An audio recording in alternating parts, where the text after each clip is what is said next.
Mahigit 100,000 pisong halaga ng Christmas lights ang nakumpiska ng Department of Trade and Industry sa kanilang isinagawang inspeksyon sa mga tindahan sa Cubao, Quezon City. Si George Bandola sa detalye.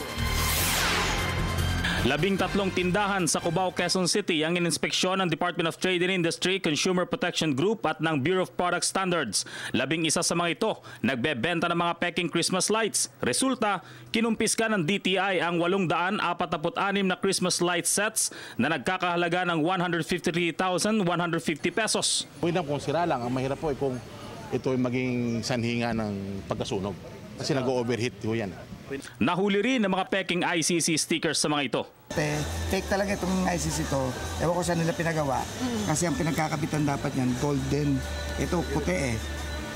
So talagang fake ito. Tapos itong mga series na numbers na to, hindi na tumatama sa mga certificates nila.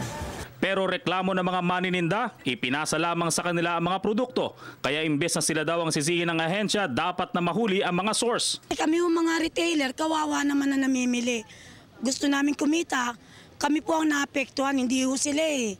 Kasi kung nahuli na po sa amin, sila wala na, nakuha na ho namin ang paninda eh. Kaya paalala ng DTI sa mga consumer, tangkilikin lamang ang mga lehitimong may ICC marks at mga brand na nagtataglay nito. O kaya'y alamin sa website ng DTI para maging ligtas at masaya ang paparating na Pasko. Para sa Telebisyon ng Bayan, George Bandola.